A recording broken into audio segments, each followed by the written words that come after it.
go down and you walk through the little. I don't get paid enough for that. We should have like some. That's a better one. Okay. Like little like cherry bombs.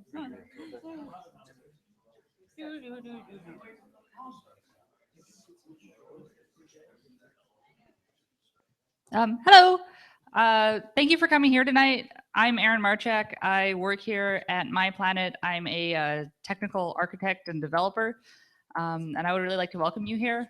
We've been practicing mindfulness at Myplanet for over 5 years right now, and it's always impacted a lot in my work. And recently, over the past 2 years, I've extended that to my own personal life, and I have a daily practice of mindfulness, and it's really, really helped me center myself in terms of my professional work. It's been able to bring me a lot of wisdom when I'm working with teams as an architect in a leadership role. And throughout my personal life, it's just been beautiful in terms of helping me associate with other people and bring more, I'm going to say wisdom again, but just wisdom into my interactions with everyone else. So I'm really happy that everyone here has come here, and I'm really happy to share this information with all of you. And I hope that this will be enlightening and a little bit fun without too much seriousness and too much of the didacticness. So it's my absolute pleasure to introduce Ellen and Michael to give this talk on neuroscience and the mechanisms of the mind, which I knew about beforehand entirely. So thank you very much.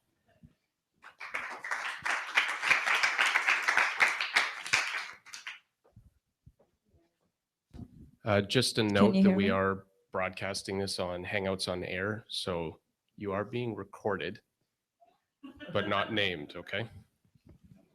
Does this work? Yes, it does. And if I just spoke like this, could you hear me just fine? But then the Hangout, there'll be no Just recording. kidding. You're right. Sorry. Okay.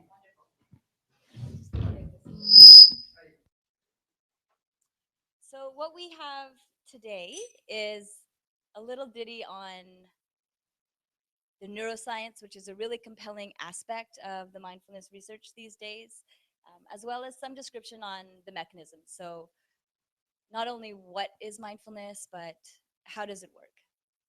And why is it important? Just to get a quick sense of the room, recognize some faces from the last meetup, but who has a practice of their own?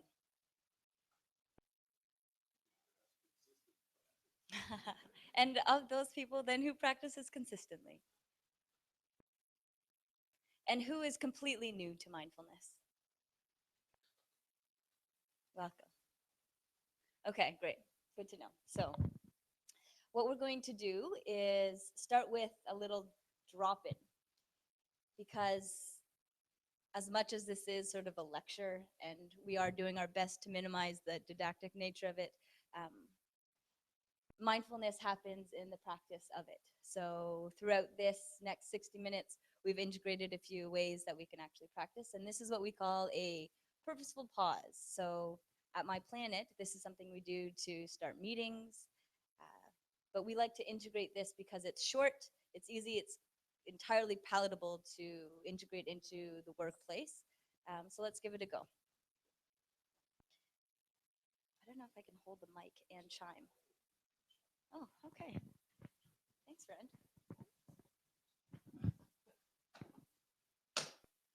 Wonderful. So I just invite you to sit comfortably and sit up tall.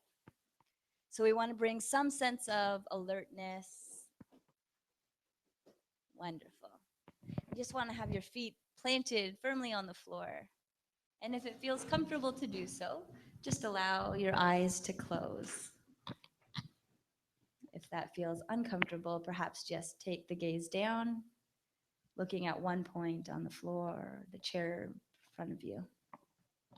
And we'll start and end this practice with the sound of the bells.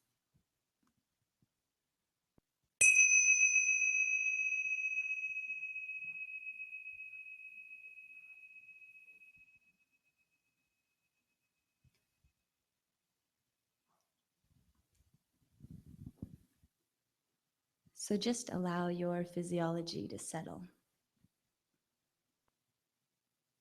Just letting go of the day and everything that happened before you got here, resisting the urge to let the mind wander to all the things that will happen after you leave here.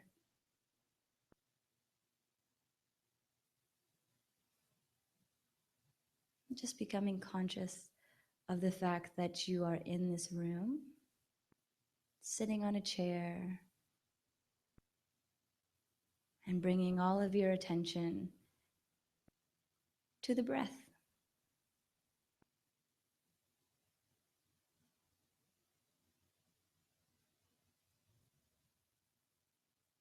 Truly knowing that you are breathing in and breathing out.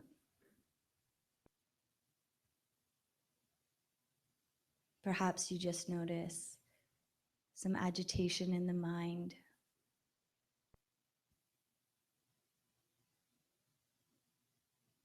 Just over and over, redirecting your awareness back to the next breath in and the next breath out.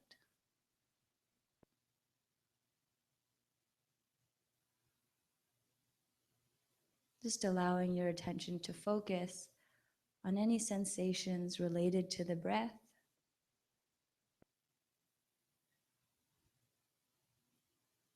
Perhaps the belly,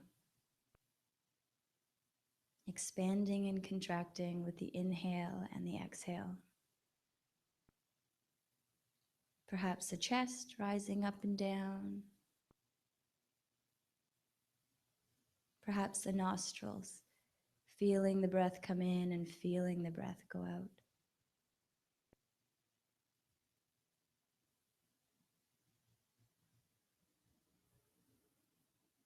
Just noticing if there's tension in the body, seeing where it is, releasing it if possible, or just allowing it to be there. Perhaps noticing peacefulness or calm in the body.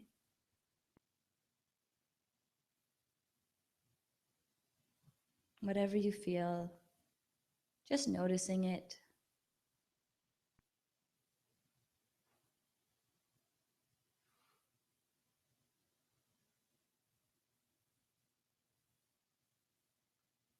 Just knowing that you're breathing in and knowing that you're breathing out.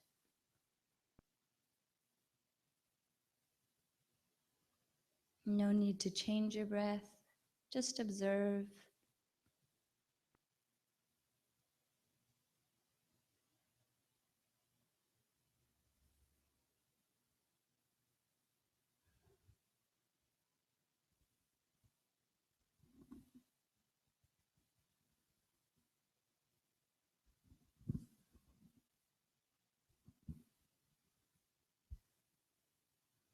I'm closing this practice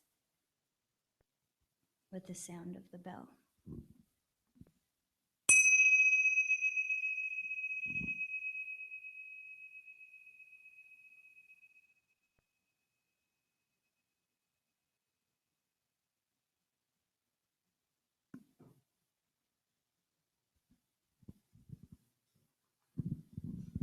Thank you for coming along for that ride. How was that? Maybe just a couple of words from the audience. Maybe we could even do one word that can articulate your experience, and we'll just pass it down and just tackle it. Difficult. Thank you for being honest and for speaking up. Let's take two more. Relaxing and calming.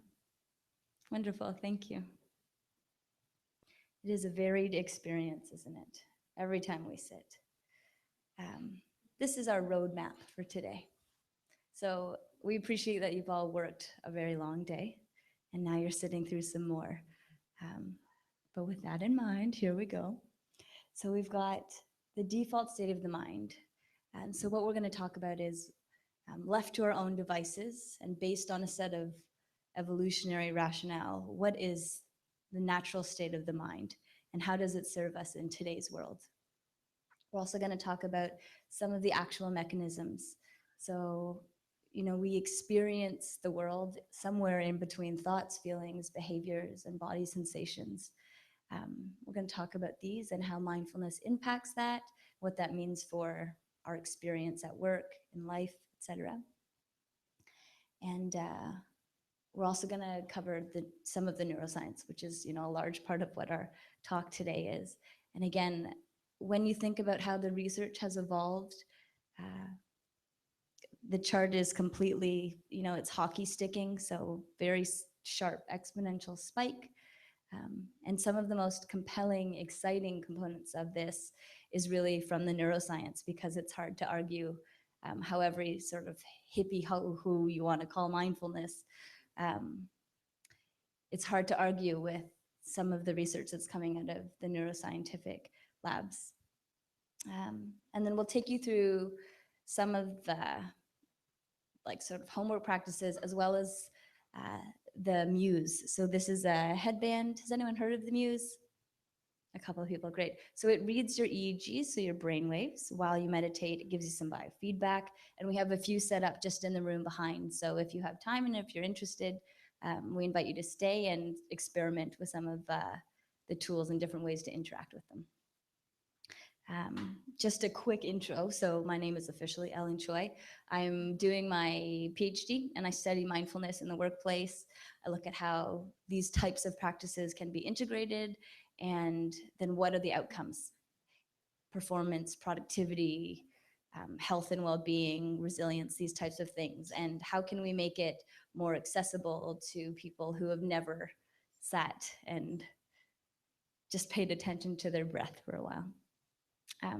And my wonderful partner is Michael Apollo, and I'm going to pass the mic and he's going to take you through the next phase. Thank you, Ellen. And I'm Michael Apollo. Welcome. Really grateful that you're all here, that we could go on this journey together. Here at Myplanet, we started roughly about almost plus 5 years ago right now, and just getting very experimental around weaving in this concept of meditation at work. And that's really evolved right now into really honing in on certain mechanisms that we're working with in a specific type of meditation, which is a mindfulness meditation. And so for those of you who weren't here in the last meetup was a primer around what are we talking about. And so right now we're going a little bit deeper with the neuroscience piece, but we're going to make it palatable for you. But just as a synopsis, right, meditation is really a family of mental training exercises that really help us get to know our own mind. So there's many different types. So different spiritual traditions have various different types of meditations. And now you're noticing sort of in the West here, a rising of some meditations that are associated more like on a secular basis. So they're taking away perhaps some of the dogmatic aspects of meditation and providing you sort of more of the distilled, I would say, just secular, accessible to all. The interesting thing with mindfulness is that mindfulness is this innate awareness that we all have, this ability that we all have, right? We can all be mindfully aware in the moment. And though it requires some intention, it requires some intentionality. So intentional attention in the moment. So the definition, sort of the going definition of mindfulness here by this one chap named John Kabat-Zinn is the awareness that arises when we place our attention into the present moment. So when we place it, so that's very intentional, right? So I am right now going to feel my body standing here. I feel the balance. I'm weighted a little bit on the right foot. So I'm noticing that.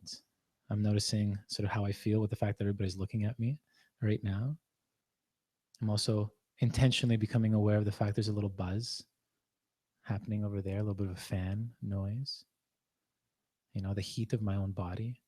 So there is this intentional placing of the attention into the present moment and non-judgmentally. So this is taking a very compassionate stance, right, towards our experience. And so mindfulness, right, we all have this capacity to be mindfully aware, and it's this really hot sort of tagline or term that's arising right now. But really in terms of, it's really the proof is in the practice of this type of really meaningful way of sort of being in the world.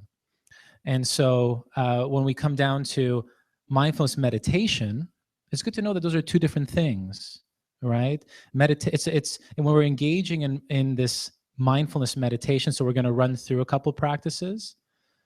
What we're doing here is we're actually practicing a form of training that helps to cultivate our capacity to be mindfully aware in the moment. Okay? And so it's good to know and to have that distinction in your mind as we're moving through this.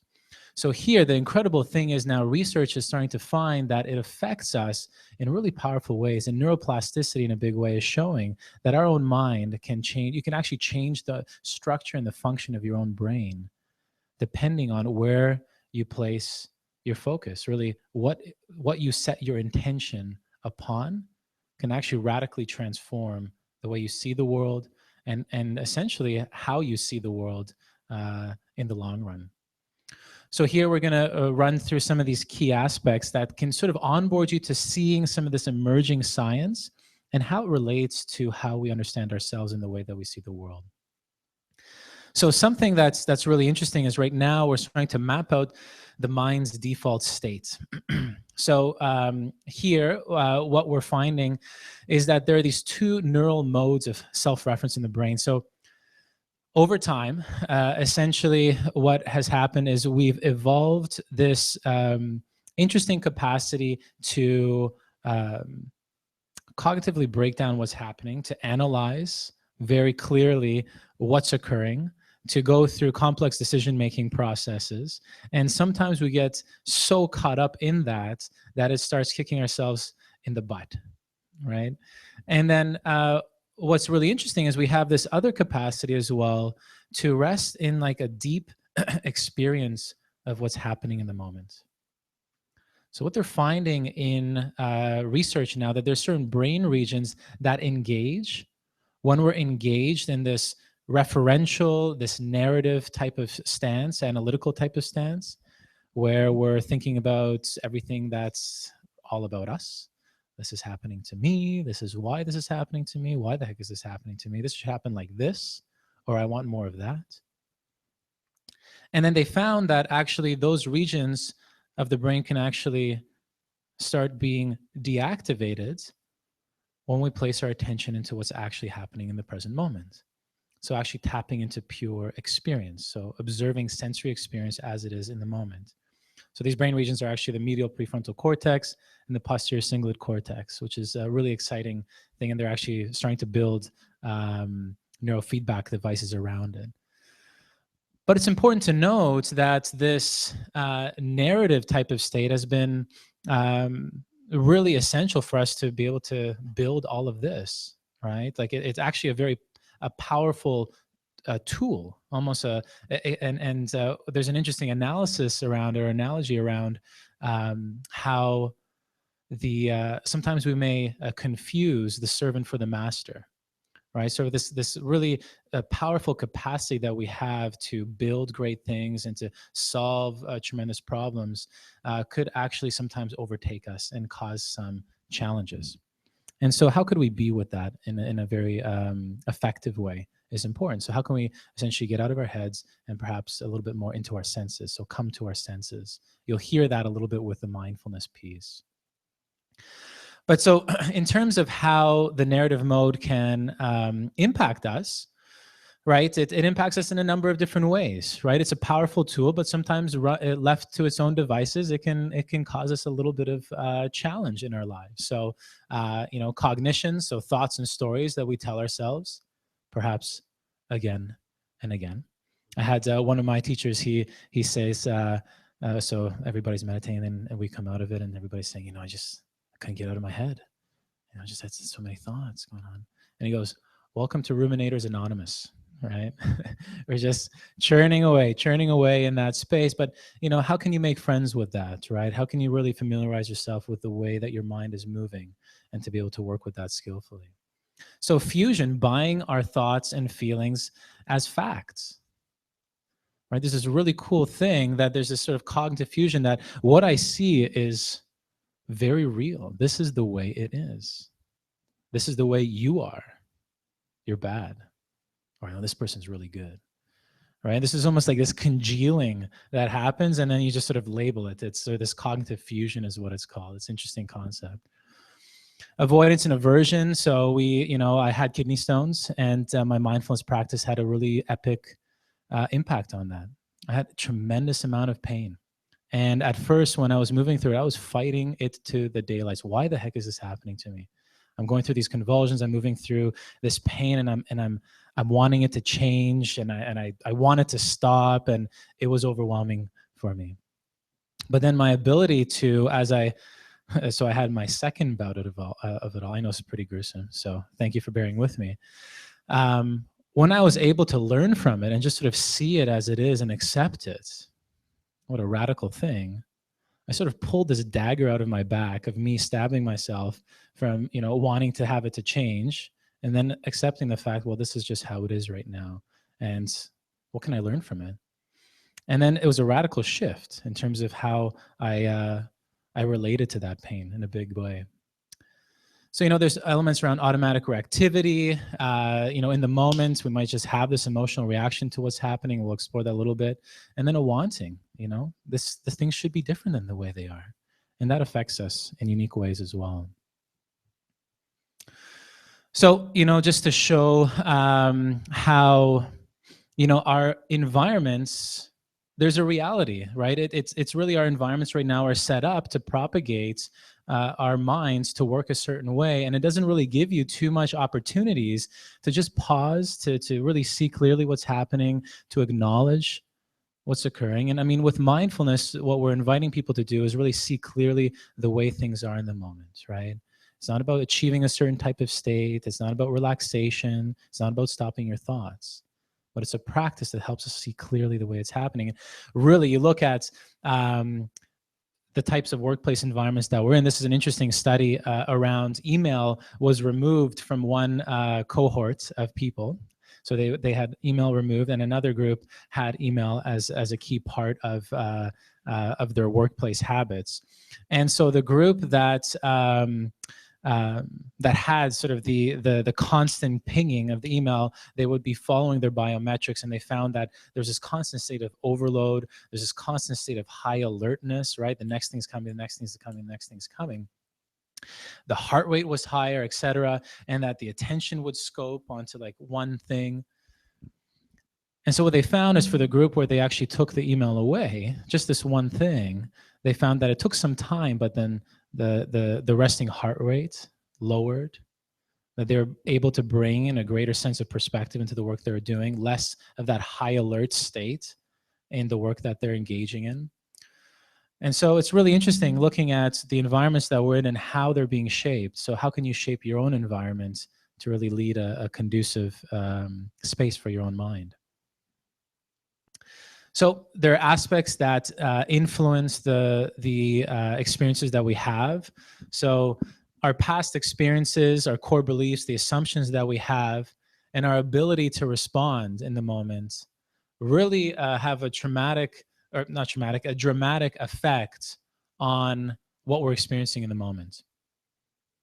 So if we have a trigger that occurs, it goes through this whole filtration system, and we experience it in a very dynamic range, but we are very rarely aware of the fact that we could parse out our experience into some of these key pieces. So in terms of behavior, sensations, thoughts, feelings. And so it's an interesting way to look in terms of Beck on cognitive behavioral therapy. He was edging towards this type of model where you can start parsing out experience, and then you can start working from it in a different way. And so we're going to explore an exercise in a tiny bit that helps us move through that. So we're going to go right now into, so that's just a little bit of a primer. So that the intention of those couple slides there was just to share with you the reality of things, right? So we've got this mind, and the mind can rest in experience, or it can shift into a narrative about what's happening to me in this moment.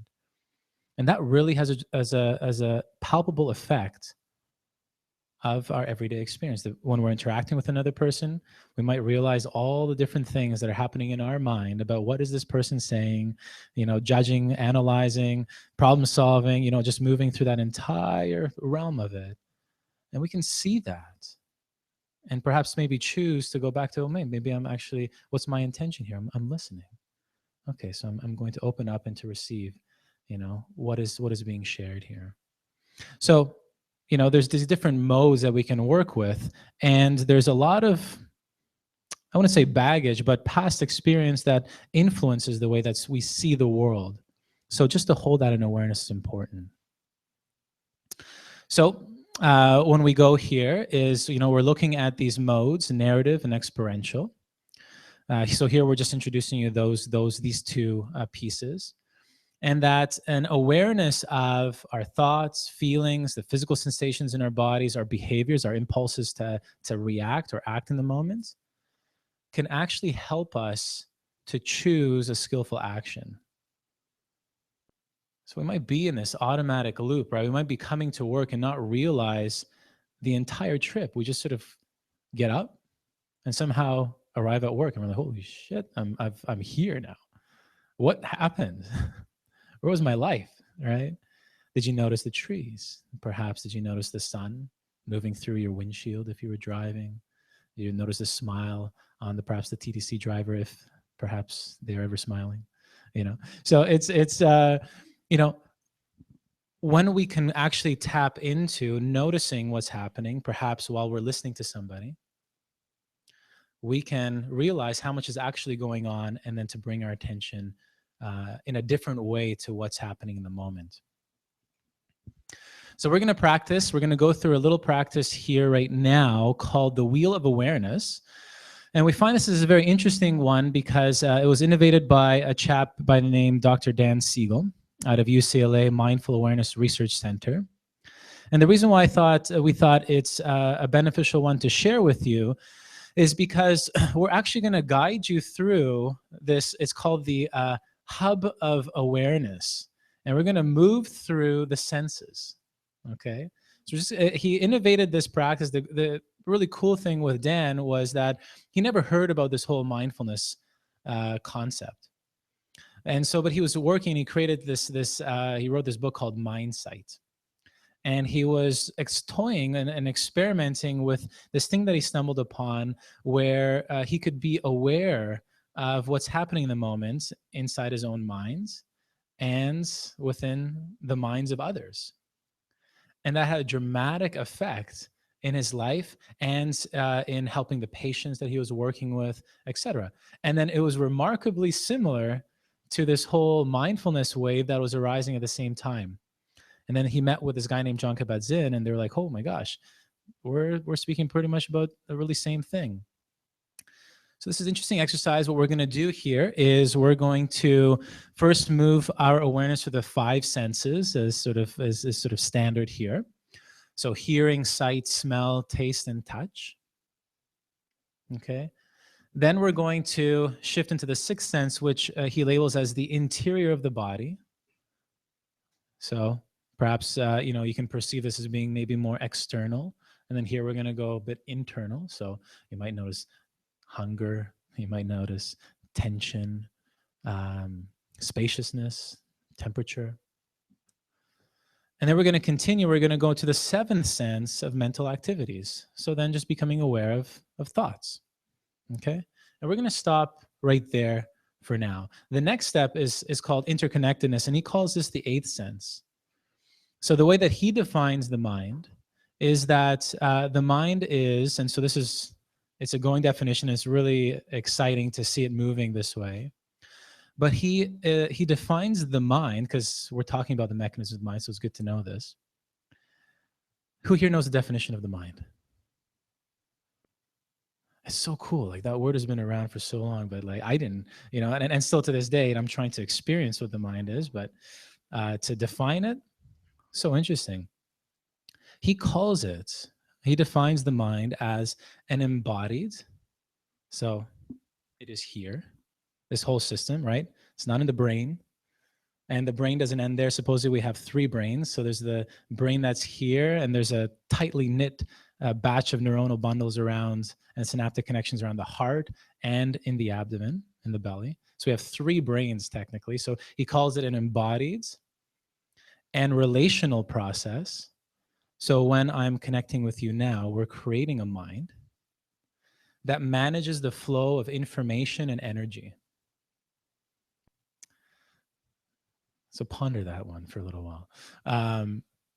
So in the fact that it's relational, how incredible can we actually start perhaps cultivating some wholesome thoughts towards others? And what does that do when we call up to mind somebody that we really care about, or perhaps not so much, and we wish them to be well?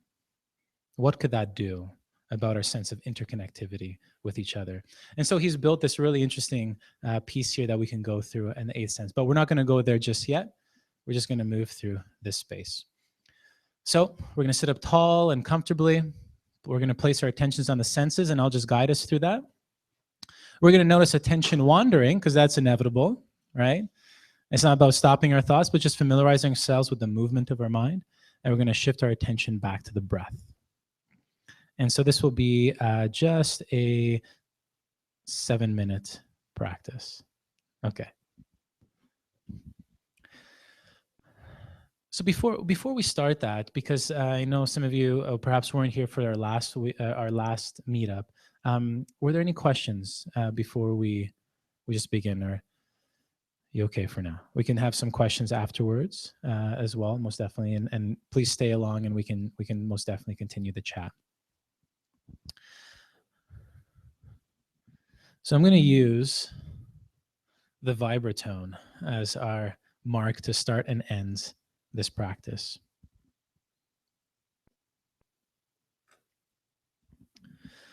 So just bring a sense of openness and curiosity to what we're about to go through. You could treat this as like a little bit of a laboratory experiment for yourself and give it a go. But if you want to just kick back and just perhaps listen to the words and edge in as you wish, then please by all means do so. So let's give this a shot. So assuming a nice, comfortable, alert, seated posture. The alertness is important because if we're sort of drooping and down, we're just perhaps the mind will follow the body. Just allow your abdomen to disengage. You can rest your hands on your thighs. Just allow your shoulders to release and perhaps just gently tilt your chin forward. This opens up the back of the neck a little bit. You can hood your eyes, so just gently, perhaps not closing them all the way. Cast a soft gaze on the floor in front of you. Or you could close your eyes if that's comfortable for you and just feel a sense of uplift in your spine, but allowing a sense of ease to just wash over your body. And just listening to the sound of the tone to mark the start of this brief awareness practice.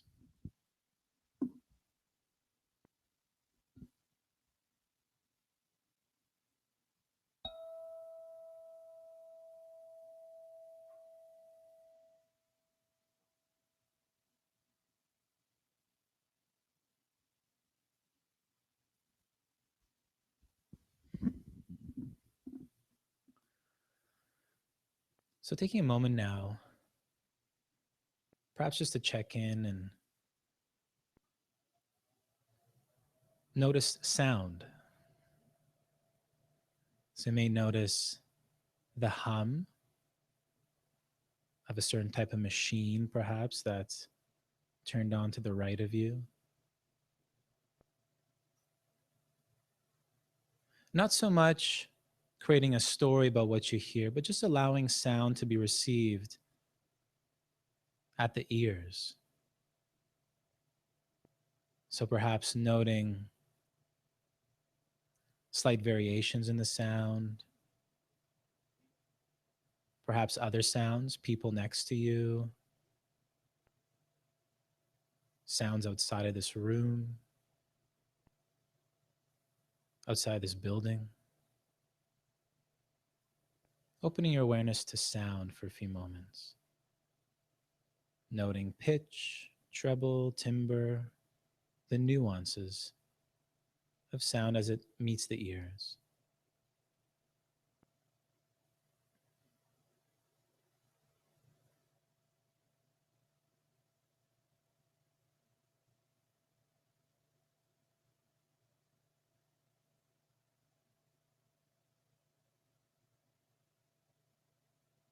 And now, noticing touch. So perhaps noting the sense of contact of your body on the chair or your feet on the floor. Perhaps noting the touch of clothing on your skin, glasses on your face if you are wearing them. Perhaps the touch of air touching the skin. Just opening up your awareness to the sense of touch for a few moments.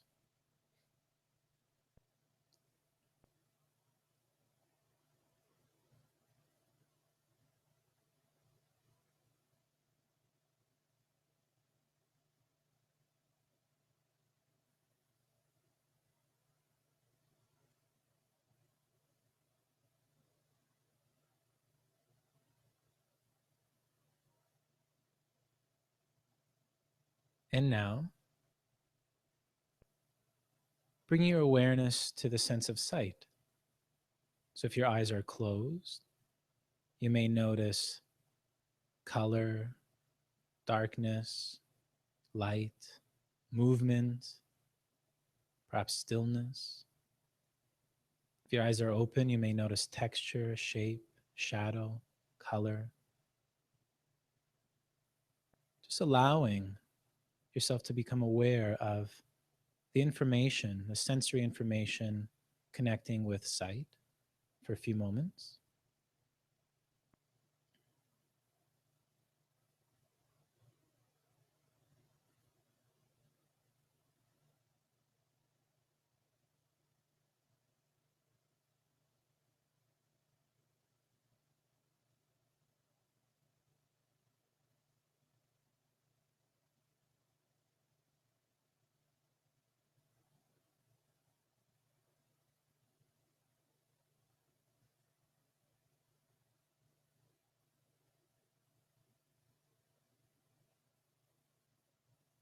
And now, shifting the attention to the sense of smell. Perhaps noting nuances of scent or perhaps neutrality. Just taking a moment to connect with the sense of smell with your awareness.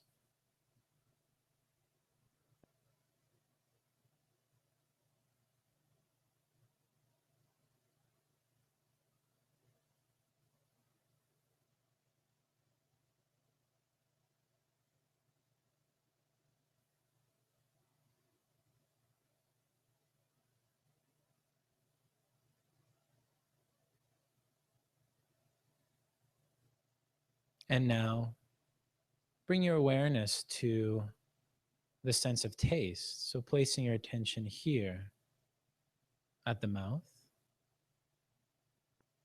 perhaps noting a taste lingering or perhaps neutrality, subtle or strong.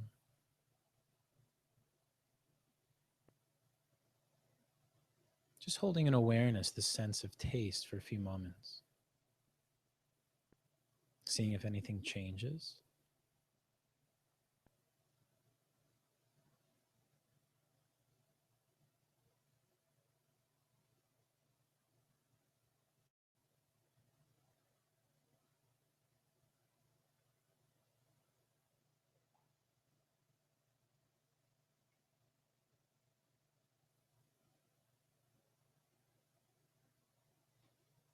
And now, shifting the attention to the interior of the body. So moving onwards from taste to feeling the sixth sense, the interior of the body as a whole. So perhaps noting the lungs expanding, deflating, perhaps the digestive process, perhaps noting the bones, the big bones running through the legs, the muscle fibers of the thighs. Perhaps there's pressure, temperature, neutrality. Just holding in awareness the interior of the body for a few moments. Perhaps noting sensations arising in your awareness and others passing quickly while others linger. Holding in awareness the interior of the body for a few more moments.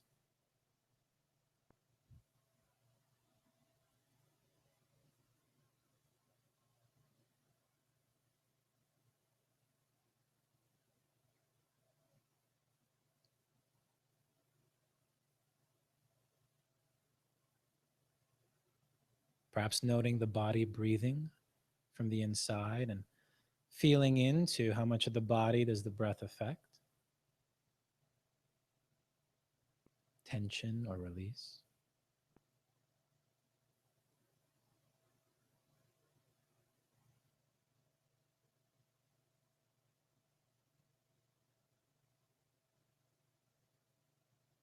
And now, bring your awareness to thoughts.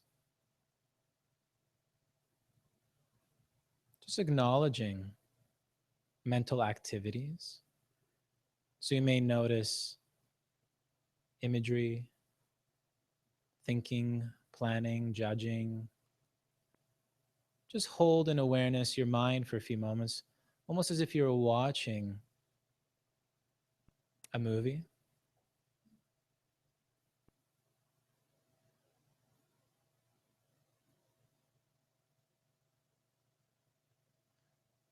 Sitting and observing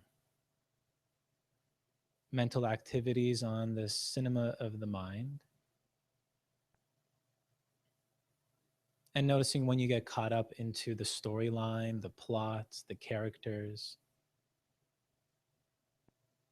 Just acknowledging this and then just coming back to being an observer. Perhaps noting the space in between thoughts. Acknowledging thoughts as they arise. And as they fade.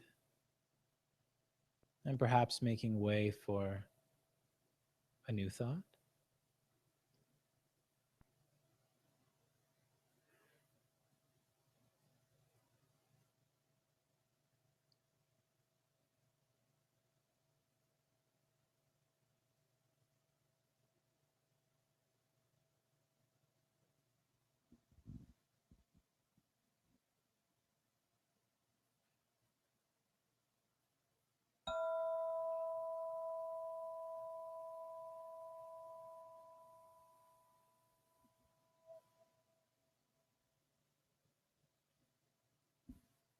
So opening your eyes if they were closed.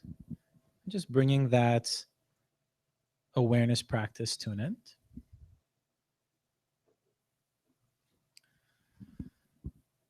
So maybe we'll do a popcorn style, a couple of people, on what did you notice as you were sort of shifting your awareness through these different senses?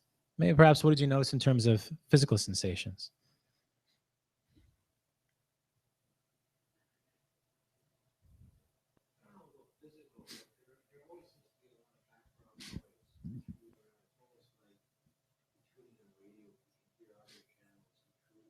Mm. Mm-hmm. So you noticed so a heightened state of like awareness, but then you noticed a lot of things coming in, and then perhaps some thoughts of like, oh wow, it's difficult to stay focused here. So you noticed your attention perhaps being pulled in different directions. Yeah, yeah. And what would happen when you notice your attention being pulled to this periphery noise?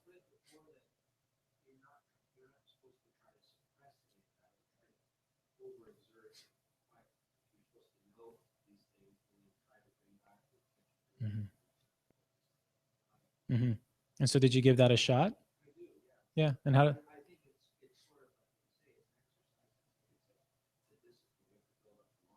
Mm-hmm. Interesting. Yeah. So you would notice yourself noticing the noise and going, you know what? Okay, I acknowledge this. And then you would bring it back. But it's challenging. It's not easy. Yeah.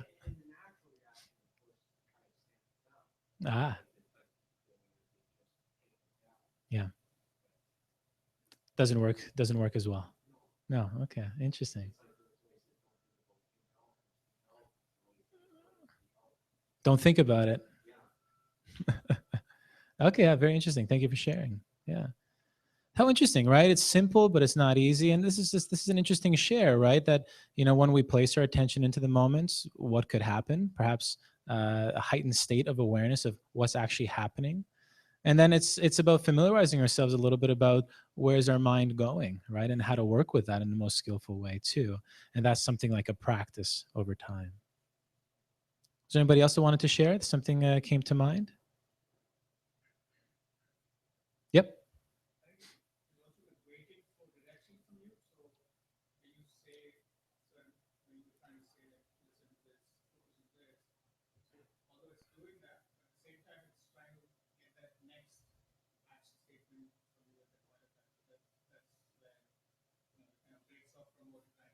Mm-hmm. Yeah.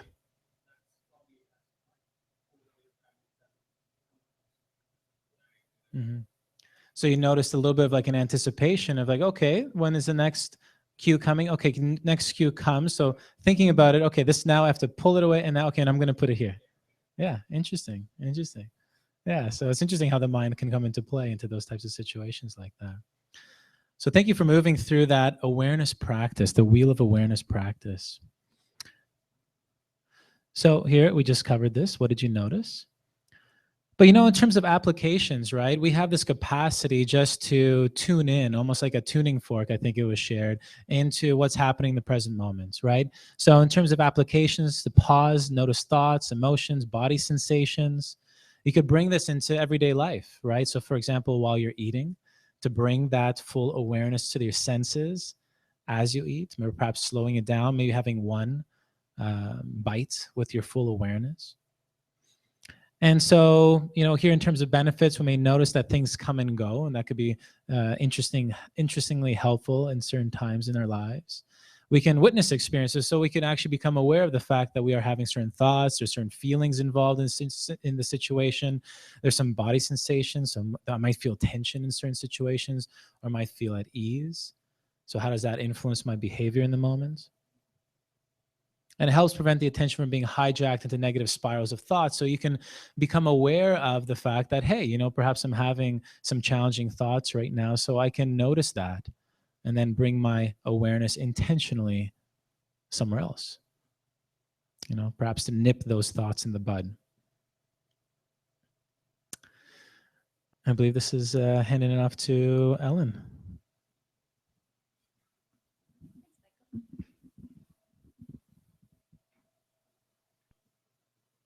How are you guys doing? You're still with us? Yeah. Okay. Terrific. So a very important, if not absolutely fundamental mechanism of mindfulness is attention. And attention, like a basic tenet of cognitive psychology is that our minds can really only hold one thought at a time. So you may hold the same negative thought and spiral down.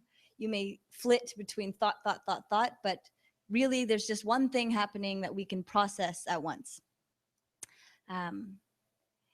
Meditation then becomes a retraining of attention, because learning how you can place your attention on something and then, of course, sustaining that attention, focus, is another muscle on its own. And this is how mindfulness works. We are training and retraining attention. We're training and retraining how we perceive and interpret any situation. And this is incredibly important because any experience that you have, whether it's positive, negative, hilarious, or fatally embarrassing, it's just in how you interpret it. So everything that's happening through your mind, through your attention and your digestion of that experience, if you can control how you decide to interpret it, then you are very much empowered in how you are living your life. So attention, incredibly important. Daniel Goleman is, the author of Focus. He is more famous for emotional intelligence. And he has two versions, emotional intelligence and then emotional intelligence at work. But he is a longtime meditator. There's actually a group of researchers, and they all seem to be meditators throughout 70s, 80s, 90s, and then they're all meeting together now and really starting to talk more and more about meditation, because we're all sort of coming out of the closet of meditation, and it's much more open to talking about in these days. When we had talked earlier about what the default mode of the mind is, you know, distracted, self-obsessed, not in the present moment, luckily, you know, we can reprogram this state. And like Michael said, there's many reasons why this very conceptual narrative mode, the selfish story, is beneficial to us. But in the same capacity, some of the reasons that the mind works like that doesn't always apply in today's world. So for example, we have a very quick tendency to automatize processes in the brain, because if you had to think about every little thing you needed to do, you know, if I'm just walking across the stage, I need to think, move my leg, how big is my step going to be, how hard do I place my foot down, if it's icy I have to think differently, you know, all of these things are happening, and if we have to think very carefully about all of those things, it's just exhausting, it's too much. And so the mind simplifies as much as it can, and then it packets that information into these very efficient automatic processes. And to a large part, that's great, right? But sometimes we get caught up in so many automatic processes that it becomes mindless, and this is what we're trying to break. So the good news is we can start to break down with that kind of awareness and very sharp, attuned attention. We can start to say, does this pattern serve me? What are the patterns, and what can I let go of? This is the slide we referenced in the previous meetup, but in terms of neural mechanisms of attention, or the muscle you're building of attention, this is what's happening in your mind. So let me just explain it to you. We have an anchor, so you start with, maybe it's the breath, you know, in the wheel of awareness, we're cycling through the senses, but you start with some sort of anchor. So let's call it the breath for now. So you focus, and then the default mind occurs. So inevitably the mind wanders. And again, you want your mind to wander because back in the day, you didn't want to be just focused on making your fire. You wanted to be able to see if that saber-toothed tiger is coming at you. So this is the default mode. Then you have to know that the mind has wandered off the original breath anchor. And then you have to let go. So this actually speaks very well to your comment, right? It's focus on smells. And then the next cue comes in. So I have to let go of smells, and now I focus on sound. This is what the letting go is. So the mind wanders wherever it went, we let it go, and that takes some particular skill, and then we reorient it back. So, okay, I was supposed to be focusing on my breath, now I'm back to my breath. And this is what we do. So regardless of whatever your meditation is or what your practice is, you probably have some anchor, a mantra, your breath, the body scan. This is how you can start to understand this idea of retraining attention in your mind. When we start talking about the mechanisms of mindfulness, the how can we start to understand some of the results that we see? This is a lovely model. So it's called the SART model. So self-awareness, regulation, transcendence. And when you start to look at the outcomes of mindfulness, you see, you know, greater focus, heightened emotion regulation, greater willpower, more persistence. You start to see greater pro-social behavior, so helping behavior increases, organizational citizenship, holding open more doors, that kind of thing. This is how we can understand it. First, self-awareness. We have a heightened sense of self-awareness. We can understand our thoughts better. We know how we feel more. We can actually feel the sensations in our body more. Then we move towards self-regulation, which is a fancy-ish word or a very psych term for a concept of willpower. You know, if somebody's rude to you and in your head you're going, shut up, and you don't say shut up, that's self-regulation. You've just held it inside. When you smile or politely laugh at someone's joke, you know, you're responding to these social cues, and then you're self-regulating your body to respond accordingly to the situation, etc. And then self-transcendence. This is, you know, depending on who we're at, we talk about this more, but the concept here is that instead of the default mind that's incredibly self-obsessed, we start to become much more considerate of something greater than ourselves. And this is very exciting. So when you start to see outcomes like general life satisfaction increasing, or more positive affect or positive emotion takes place, it's largely due to this kind of concept, because what we know about any kind of sustained, deep, meaningful living or happiness, it's in living in a way that's greater than just ourselves. So we've alluded a lot to the neuroscience of mindfulness. When you start to aggregate all of these studies, these are sort of the perennial hotspots. So this is what we can understand as changing in the brain.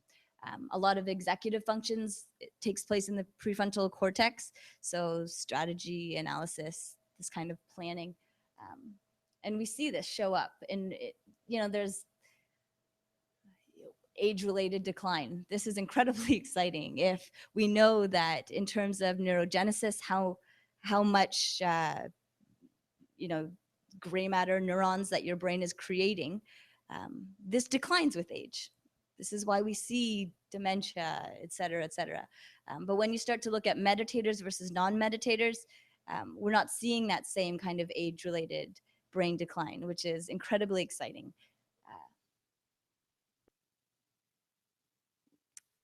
I mean, you guys can read, so I'm not going to go into too much detail, but if you are a meditator, likely you have some sense of something here.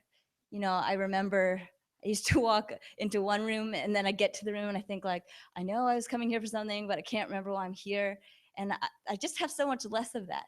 Or if you're ever reading a paragraph and you get to the end of the page and you're like, I have no idea what I just read, and then you have to reread the page and maybe you have to reread it three times. These are the kinds of things that we see less of, which is wonderful. Stress, that sort of decrease of stress, tends to be one very widely used explanation for why we can start to see some of these benefits. Because if you think how nervous you are studying for an exam, and then how much you're retaining knowledge-wise. There's something in the alpha states of the brainwaves. As we become more relaxed, we can start to retain more. We become a little bit more creative. We can access different parts. Very interesting stuff. And when you come into an experiential mode, like pure sensory, feeling the breath come in, feeling the breath go out, so simple, but it's bringing us into that state, and it's getting our brainwaves to those kinds of states that allow us to do sort of more complex, and in a sort of knowledge economy, these are very interesting things. Okay, so if you go back to like the Socrates versus Plato, is it the mind, is it thoughts, or is it emotions? Like these kind of arguments. I think this is why we have these concepts that we're so mentally driven. And the way Michael was saying, the brain, it turns out there's multiple brains in us, and there's a huge body of literature that's growing. It's so interesting about how much the body, like this whole body, mind, emotions thing, this sort of yogi triangle that it's so easy to say like, mind, body, soul, what? But there's something very much connected here. And it hasn't traditionally been studied like that. So we like to think that the mind controls everything, but it's very much not the case. And emotions is a wonderful way to start to understand this. So emotions and thoughts in the brain sort of run along the same pathways, but emotions tend to, they sort of supersede thoughts, because emotions were created so that we could respond to something in the environment. And if you immediately felt fear, you wanted that feeling to hijack whatever rational thought process you were having. So you're brainstorming about, how do I build this fort or whatever, can I eat these berries? And then suddenly you feel like a visceral sense of something in the environment. And that is because it kept us alive better. So this is incredibly sort of evolutionary psychology primal that we're talking about. You have an emotion, you see it in the situation, it grabs your attention, you appraise it a certain way, and then you respond. And in the brain, whether it's a really mean email that comes in and then suddenly makes your heart start racing, a text from your spouse that suddenly terrifies you, or the classic saber-toothed tiger, everything's showing up in the brain the same way. We're processing stress very similarly. And, there are varying degrees of stress. Unfortunately, the brain is having trouble differentiating between those. And that's what we refer to as the amygdala hijack. So the amygdala, these two lobes at the side of your head, sort of responsible for the fight, flight response, largely processes emotion. This is what we want. With more meditation, we start to see much more effective emotion regulation. So you're actually seeing the prefrontal cortex, so executive functions, weigh in and say, hey, it's just an email, man. It's all good. You're not going to die here. It's okay. And that's what we want. We want greater regulation and greater neural pathways, more strength between the prefrontal cortex and the amygdala, which is precisely what we start to see with meditation. That is a lovely video that we're not going to show you.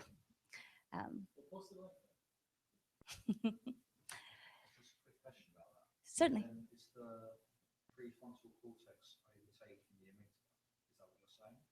Yes, it's overpowering the amygdala right. to quieten it down. That's right. To deactivate.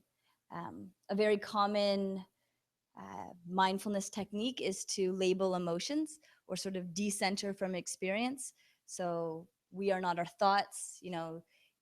Perhaps you are very angry, and instead of getting swept up in that anger, you can just say, oh, I'm feeling angry right now. Just that very, very simple process of labeling your experience starts to deactivate the limbic system. So these sort of So is it like a two-way relationship? One of them's in control at one time. Accelerators and brakes. yeah, that's a great hand signal.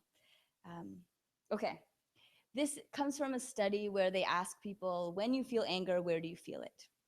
And then they press these buttons on a computer screen to highlight and activate the parts that fire up and deactivate the parts that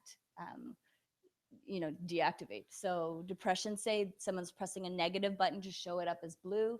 When you see it yellow, red, people are activating. So high, high, high. And this is a wonderful way to start to understand how emotions are showing up physically in like sensations in our body. And there's all sorts of varying individual differences in how aware we are on these kinds of body sensations. But as you practice more, this is a wonderful way to start to understand your own self-awareness. So if you're suddenly talking to someone and you feel tightness in the chest, or your palms are starting to sweat, or you're just feeling heat rising through the body, this is a signal. This gives you a trigger that you can start to manage your response coming to follow. Interestingly, when you look at people who are depressed, apparently they walk slower and they swing their arms much less. So there's more and more evidence suggesting all of these connections and how we think and feel and how it's showing up in our body. Like if you're doing this, you're not that sad, that kind of thing. And then there's a series of sort of embodied cognition studies. So if you're familiar with Amy Cuddy's research on power poses, there's a great TED Talk, but she talks about how for 2 minutes, if you hold your body in some position that suggests, power, feet up on the desk, perhaps. I don't know, is this powerful looking? Exactly, sure, right?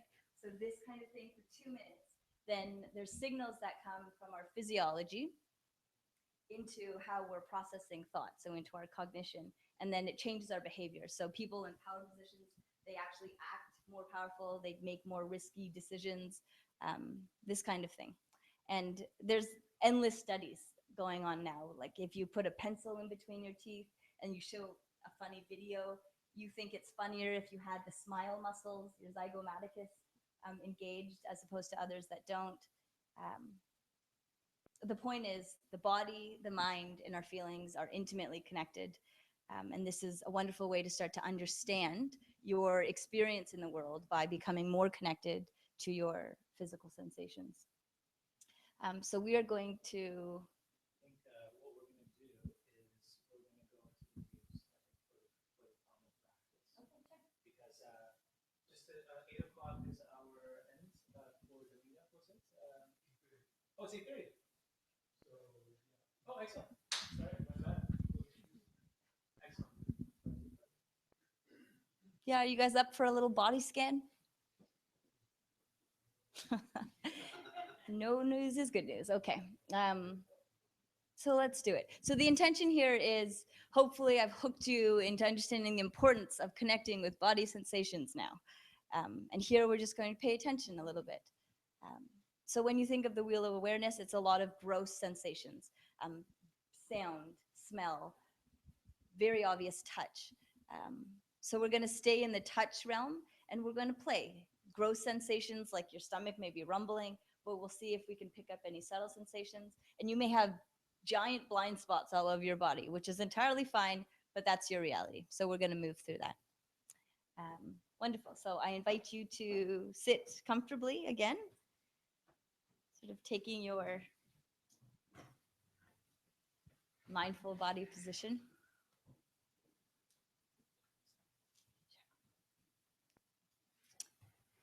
And whenever you feel ready, you can allow the eyes to close or just take them down. And we'll start and end with the sound of the bell.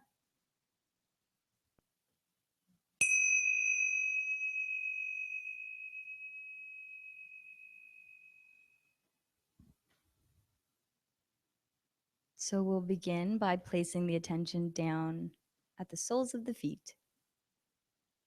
You may feel the ground underneath you. You may feel the comfort or discomfort of your shoes.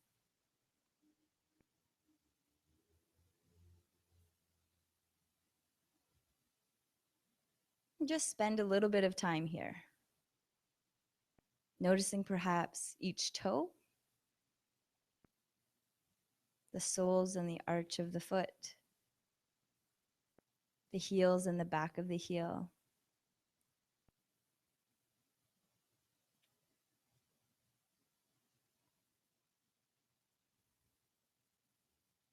And each time you notice your mind has wandered away, just acknowledge the mind has wandered and bring it back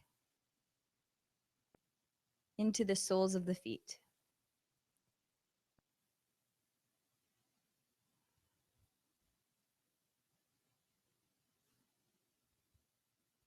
And then drawing the awareness up, tops of the feet, around the ankles, and up the shins. And you may feel the weight of your clothes.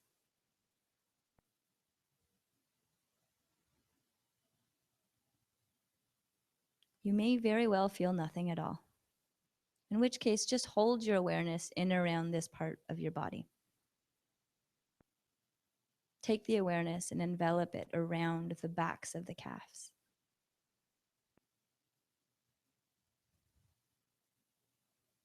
Draw your attention up and down and around shins to calves, calves to shins, right leg and left leg.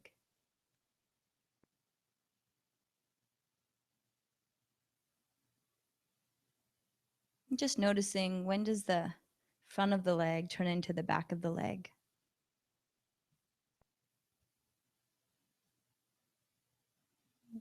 When do the legs turn into the ankles?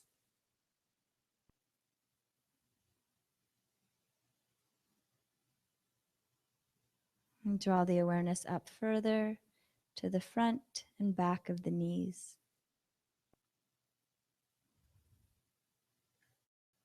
And surely a million times your mind may wander. Just thank the mind. This is its nature. Whatever you're thinking of, let it go and bring it back into the knees. Feeling, noticing.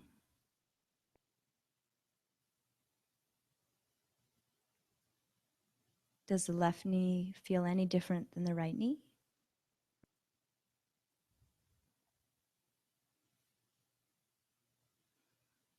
Taking the awareness up to the thighs, Feeling perhaps the hands resting somewhere on the legs.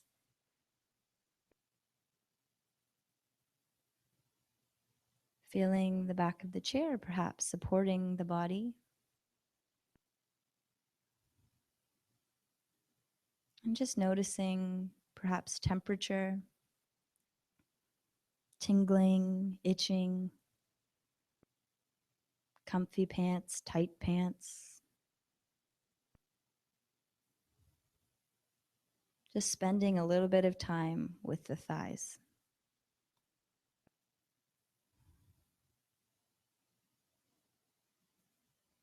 And then drawing the awareness up.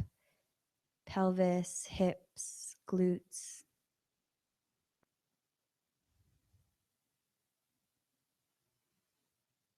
Just noticing whatever you may feel.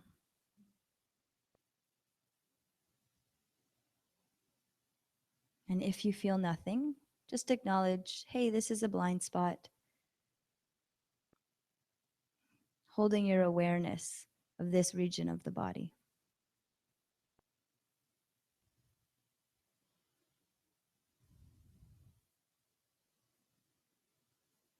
Letting go now.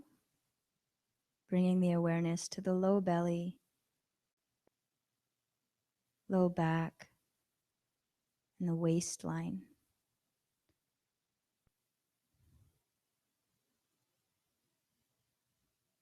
Feeling perhaps the breath.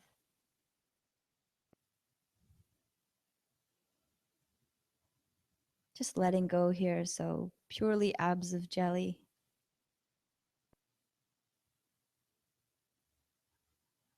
Allowing the belly to be as loose and open as it is in its natural state.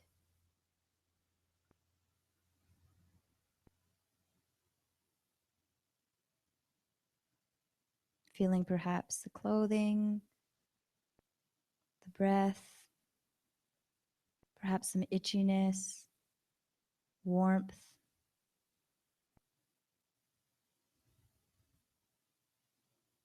Guiding the mind back over and over into the body. Taking the awareness higher now into the chest. Perhaps feeling the chest rise and fall with the breath. Can you feel your heartbeat?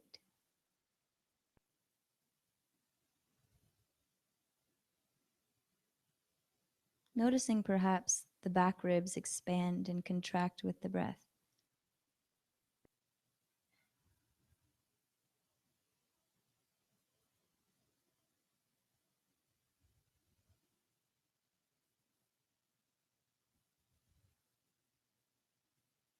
Continually guiding the mind back. Really feeling the breath come in and out.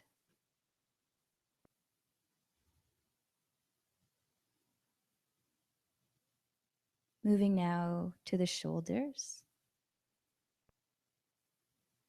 Perhaps they fall more away from the ears. Perhaps you notice some tension or some ease. Perhaps you can feel the sweater on your back.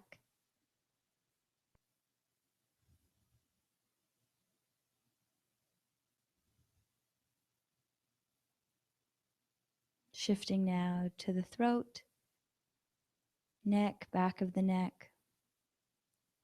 Perhaps just feeling the breath pass.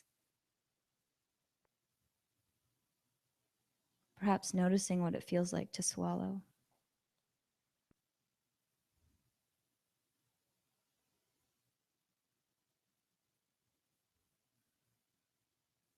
And coming up further into the jaw, mouth, tongue. Just noticing the position of the teeth, the tongue, the cheeks, the nose, nostrils. Perhaps feeling a little tickle of air as the breath moves in and out. entering through the nostrils and exiting on the upper lip.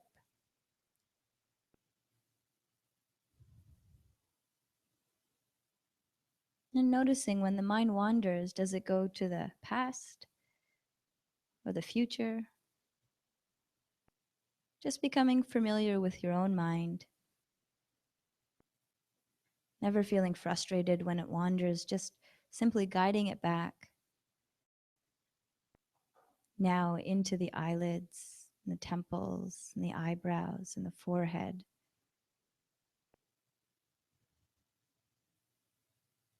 Noticing any sensations, or simply acknowledging that you feel none.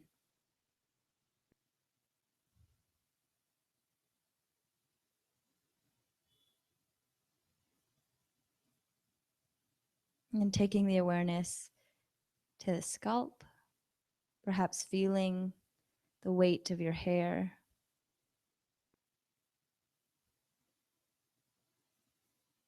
Perhaps feeling the scalp.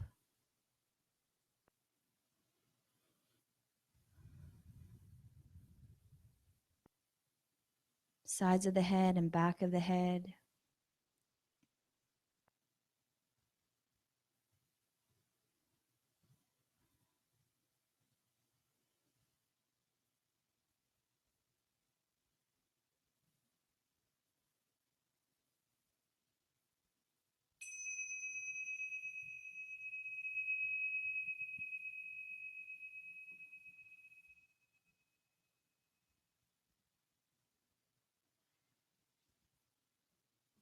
Welcome back.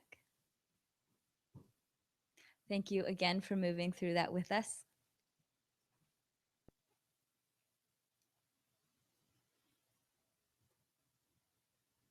So there's some prompts up on the board. In the interest of time, I'm going to move on.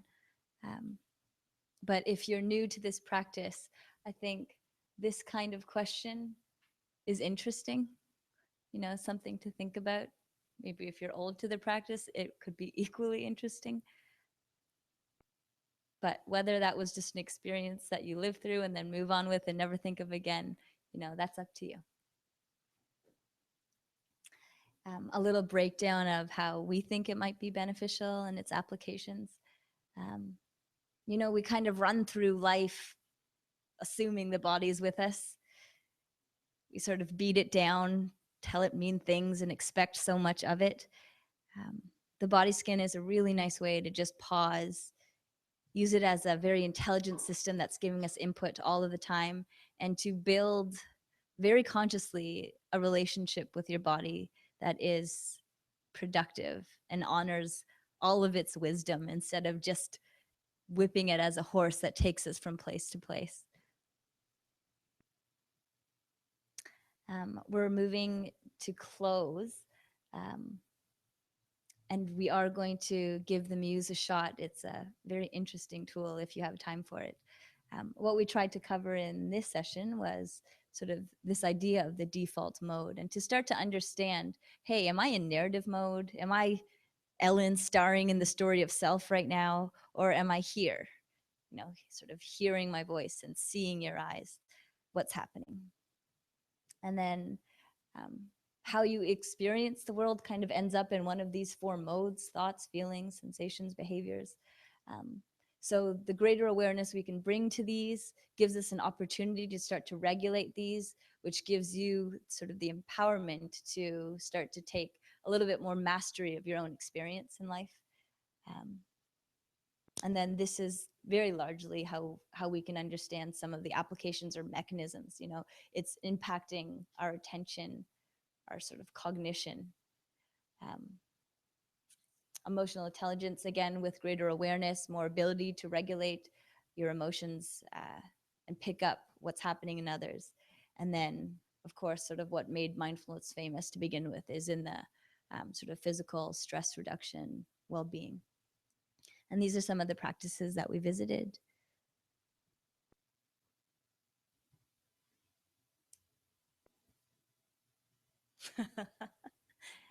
And because so much of what we've spoken about has been about self-awareness, we've got Da Vinci's wonderful quote. Does anyone have any questions? This was the best hour of your life, was it? Would you like to try the muse? Okay.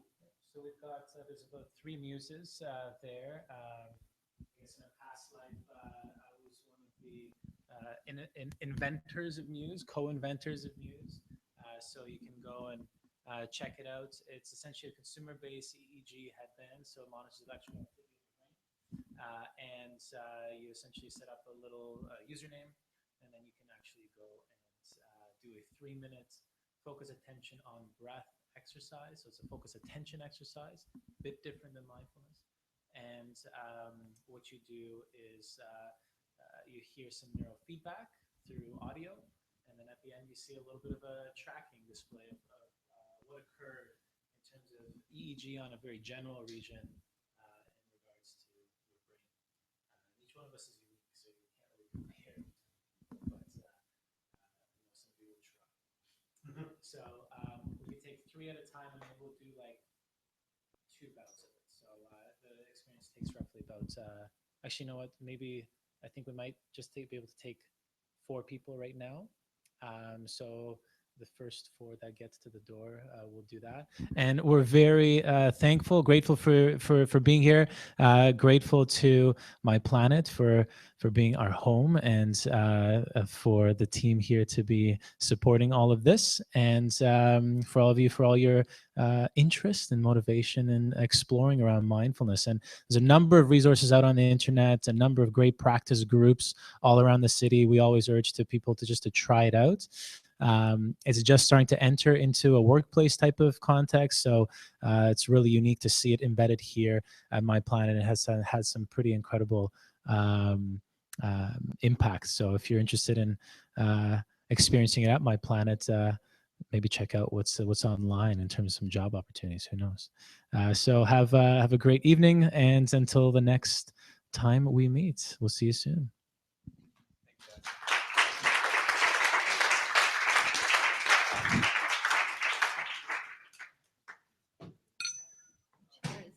So we are actually in this little space here. So I'll meet the 4 that wish to try it out, and we'll go through it outside. Just wait for the room over there for me.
yoga is not what Madonna calls like a true exercise and all that. That's different.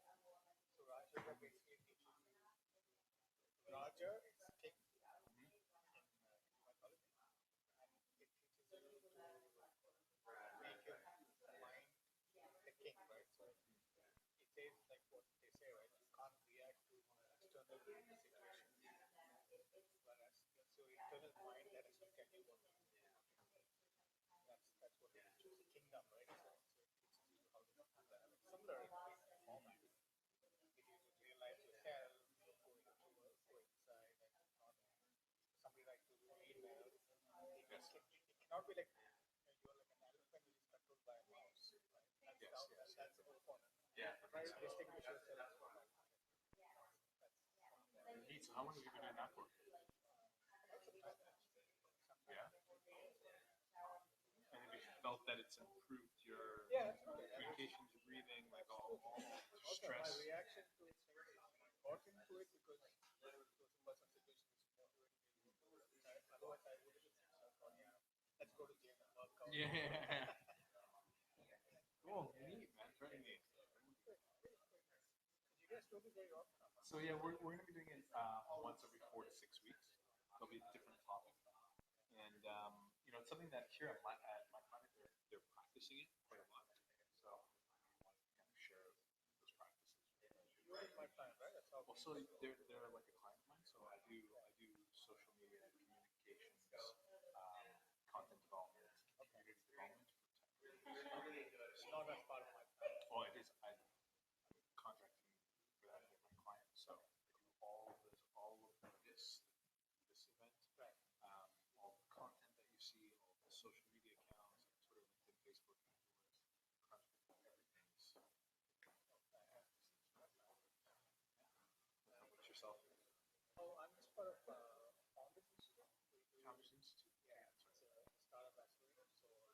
So I'm just coordinating for try building a tech-focused startup. I was mostly in the service-based stuff, which is branding, marketing, advertising. So I thought I need to move to product space. So in the short, What's Founders Institute like? so it's like a global accelerator. Yeah, but how do you like it? Oh, it's very, very interesting. Before I started, I thought I knew all the answers. But when I started, I said, it's like, I know nothing. Let me start again. And you make you go through a lot of exercises to validate what you're thinking, and especially go and meet people, customers, and kind of validate your ideas, revenue model, and all that in actual life, in practical, not just whatever in your mind, which makes you start thinking whether. So I came with three. You got to pitch three ideas at the beginning when you start the program, and over a period of 4 weeks, they tell you to just select one. What I started with and what I am, and one of them is completely different.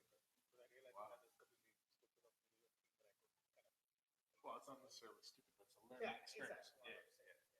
Exactly. So what are you working on right now? Okay, so I'm working on developing a B2B marketplace focused on SMB businesses which are like manufacturing and stuff like that, for helping them market their services or outputs to emerging markets. So reverse of Alibaba. Exactly. Sort of. Also building some more components of that. So but it's going from like North America into emerging markets rather than. Yeah. I mean, over a later period, maybe they would be later, but right now it's where an additional way of looking at things for businesses to do that. And what kind of services primarily? Especially manufacturing in smaller scale, so chemical industry, process instrumentation, environmental products, huge thing. Especially in emerging markets, they are looking to Western companies to take that lead on whether it's not new products and that's those kind of three sectors broadly that and maybe add on some more stuff. Essentially, that's the whole idea. Then we build on to it, see if we can add more companies that that's sort of like. Cool. Very cool, man. That's interesting. I use Alibaba like all the time. Oh, yeah. So I do e-commerce on the side. Okay. So I've been doing that for a few years, and right now I'm just building a couple of brands that we're going to be launching in the summer.